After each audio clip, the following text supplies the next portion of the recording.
Introducing the Jacko, Guillermo El Chacal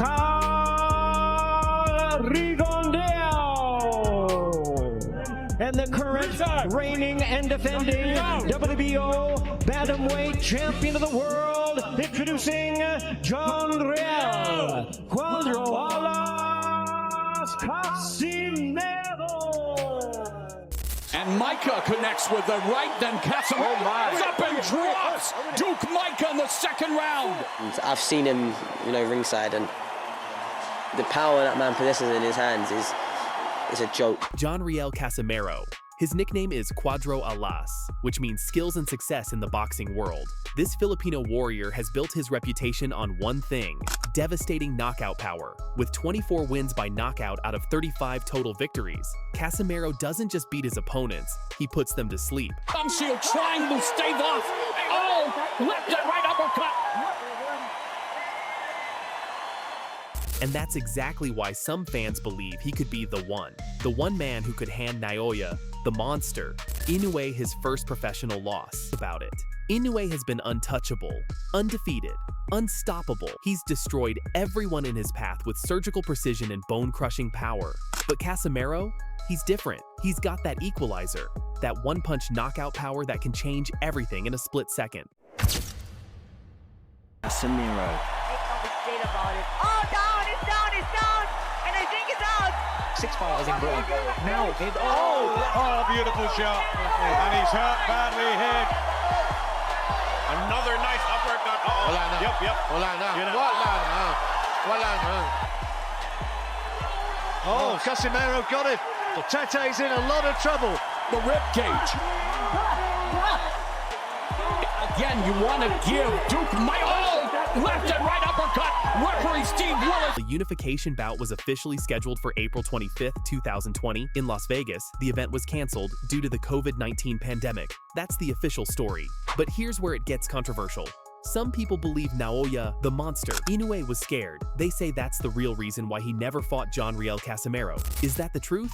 Was the most feared fighter in boxing actually avoiding the Filipino knockout artist? And if they ever step into that ring together, who would win? Tank Davis hits different.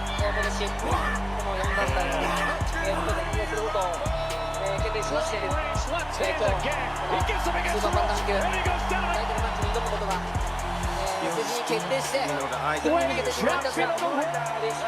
Goodness, this kid is patient. He has punching power, and he is dynamic.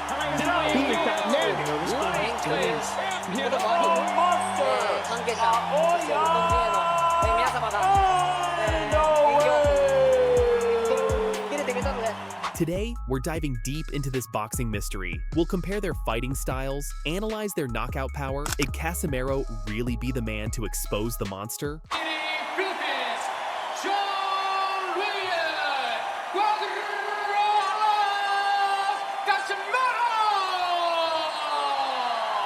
Let's start with John Riel Quadro Alas Casemiro. Born February 13, 1989, in the Philippines. This man is a 3-division world champion with 35 wins, 5 losses, and 1 draw. But those 24 knockouts? That's where the real story is. He's held the IBF Junior Flyweight title, IBF Flyweight title, and WBO Bantamweight title. If you could hear the thoughts that shot right there. Down goes Maloney on a quick counter. Inoue's a good finisher, too. On the other side stands Naoya the Monster Inoue from Japan. Record: 30 wins, 0 losses, 27 knockouts. He's a 4-division world champion and currently the undisputed super bantamweight champion. 2 knockout artists, 1 dream fight that never happened. Hey.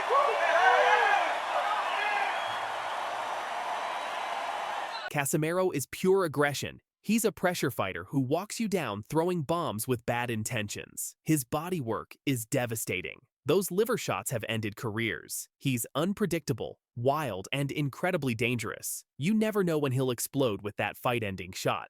Inoue is the complete opposite. Technical perfection meets devastating power. His speed is otherworldly, his precision is surgical, and his ring IQ is genius level. He picks you apart systematically, breaking you down until your body gives out. Every punch has a purpose. The key difference? Casemiro brings chaos. Inoue brings order. Can chaos disrupt perfection? That's what makes this matchup so fascinating. April 25th, 2020. The fight was set. Then COVID-19 canceled everything. But here's the controversy. The fight was never rescheduled. Some fans believe Inoue saw Casemiro's knockout power and wanted no part of it. They say the monster was looking for an excuse. The counter-argument? Inoue has never ducked anyone. He's fought every top contender. After the pandemic, promotional issues and Casemiro's weight problems complicated everything. Inoue moved up to super bantamweight where no challenges remained at bantamweight. Was Inoue scared? The evidence says no.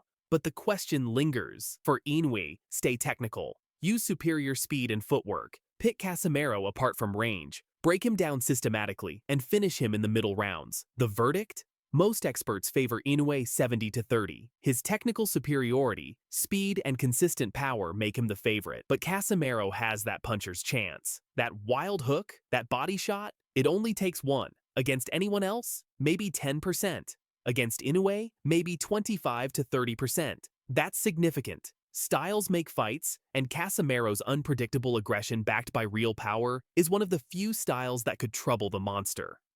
But let's talk about something nobody mentions enough: Casemiro's mental warfare. This Filipino warrior is a master of psychological games. He's called out Inoue publicly multiple times, questioned his courage, and created media storms that forced responses. Remember when Casemiro stripped down to his underwear at the weigh-in just to make weight and send a message? That's pure psychological warfare. He gets inside opponents' heads before the first bell even rings. Inoue, despite his dominance, has always been more reserved, more calculated. Could Casemiro's trash talk and mind games have rattled the monster? We've seen it happen before in boxing history. Technical masters getting thrown off their game by wild, fearless brawlers who refuse to respect their reputation. Muhammad Ali did it to George Foreman. Tyson Fury did it to Vladimir Klitschko. Would Casemiro's relentless pressure, both mental and physical, have been enough to make Inoue fight emotionally instead of technically? That's the million-dollar question. Because when fighters abandon their game plan and try to prove something, that's when knockouts happen. John Riel, Quadro Alas Casemiro. Skills, success, and 24 devastating knockouts.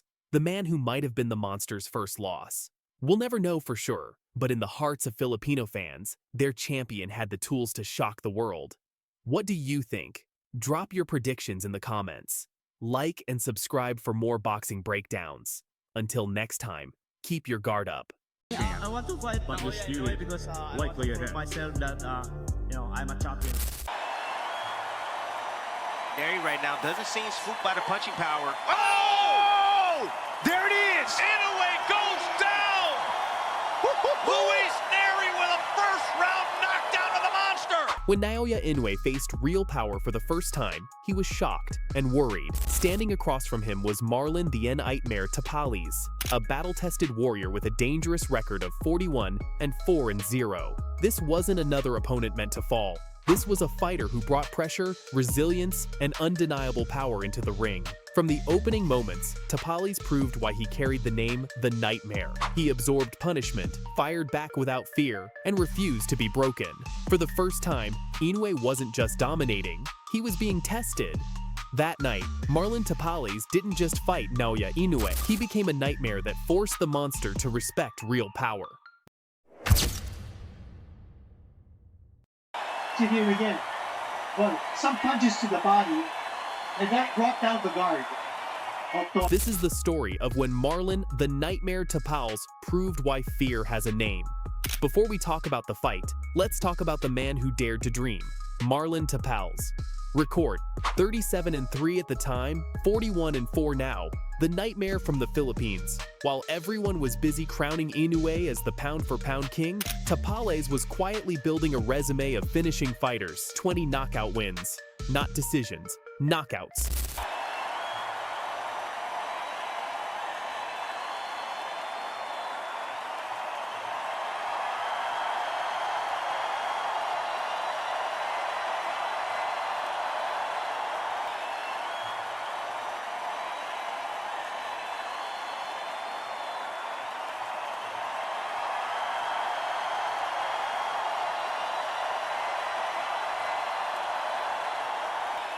This wasn't some paper champion waiting to hand over his belts. Tapales had already shocked the world by dismantling Murojon Akhmadalov, the same fighter Inoue was supposed to face next. The unified champion, destroyed. Oh, he doesn't look like he's getting up. Tapales special. He thrives in chaos. While other fighters panic under pressure, the Nightmare walks into the fire with a smile.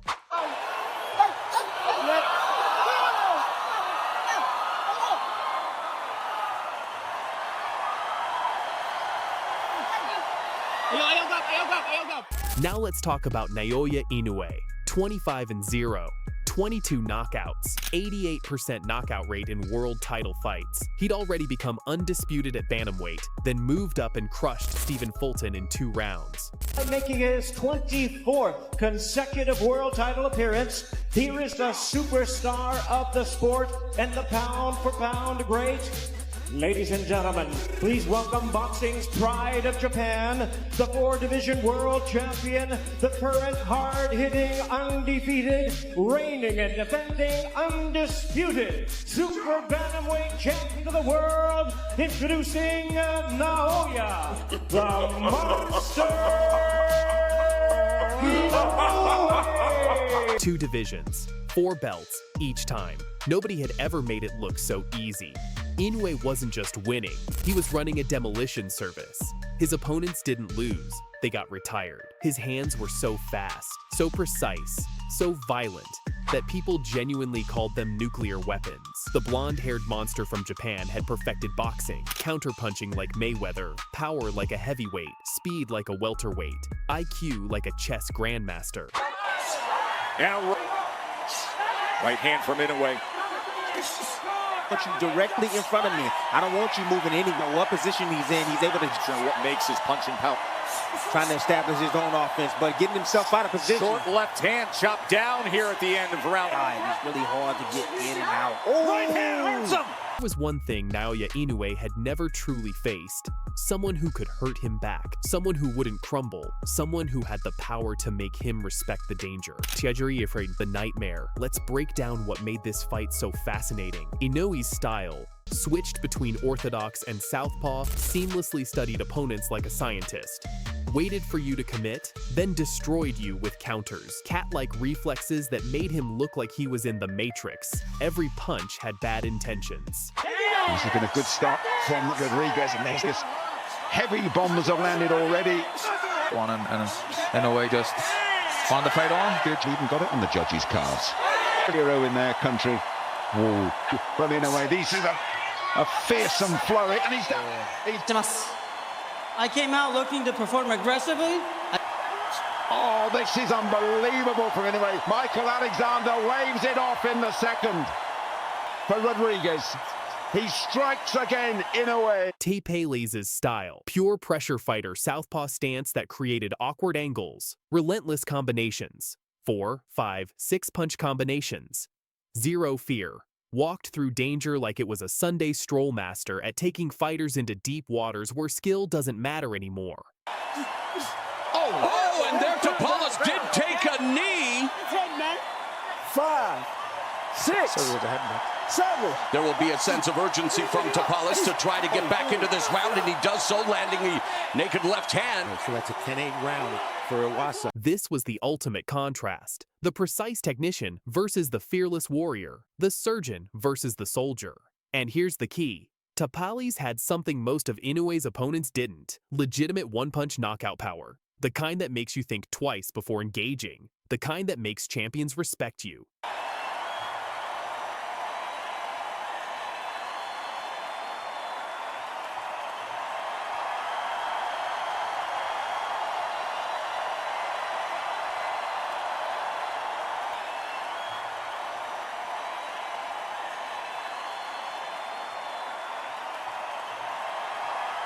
From round 1, something was different. Tapales came out like a man possessed. Bang, bang, bang. Combinations that made the Japanese fans gasp. This wasn't supposed to happen. The monster was supposed to walk through him. But Inoue's eyes told a different story. For the first time, we saw hesitation. We saw respect. We saw concern. Watch his body language in round 3. Tapales is throwing bombs, and Inoue is studying, calculating, being careful. This wasn't the same fighter who demolished Fulton in 2 rounds. This was a fighter who realized, one mistake and I'm going to sleep. The nightmare wasn't just surviving, he was making Inoue work, making him think, making him second-guess his timing. 28-year-old from Uzbekistan, 11-0 with 8 KOs. There's a solid shot and a right hand again. And now here's the firefight we've been hoping to see. Round 4, 5, 6. The crowd was electric. Tapales kept coming, keep pressing, kept making Inoue uncomfortable. The monster tried everything. Feints, counters, footwork. But Tapales, he just kept walking forward like a Terminator. And here's what shocked everyone. Inoue was getting tired. The unstoppable machine was showing cracks, signs of fatigue. The nightmare had dragged him into deep waters. Skills fade and only heart matters.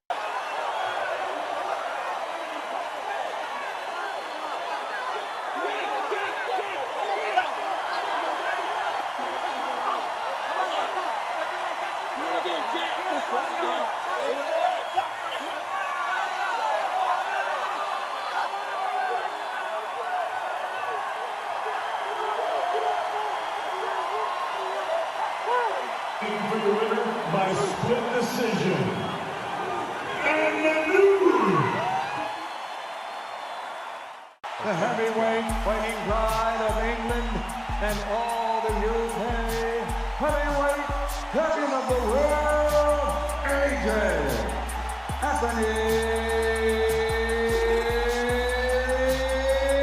Joshua. The left hook is so long, isn't it, from Ngannou? And heavy. Why that right hand? He's coming again!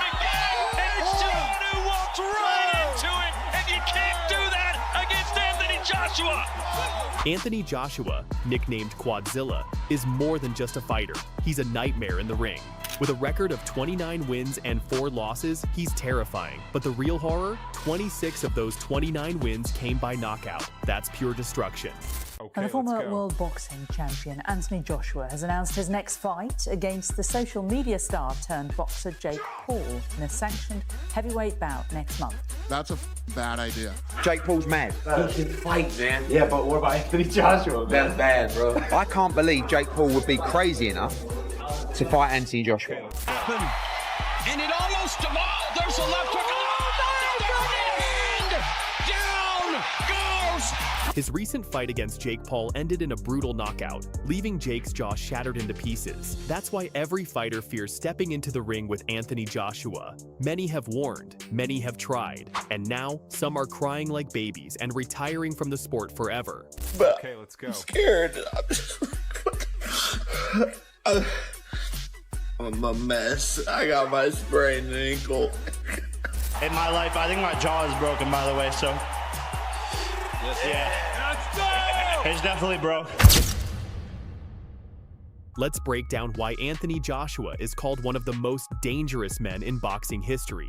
Look at these numbers. 29 victories in 33 professional fights, 26 knockout wins. That's an 89% knockout ratio. Former 2-time unified heavyweight champion, Olympic gold medalist. All these are haters.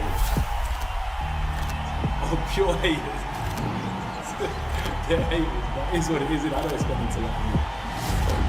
I don't like them either. When I arrive at Undisputed, I'm going to arrive like a king. They're just keeping that money train going. It's not over for Anthony. Best is still to come.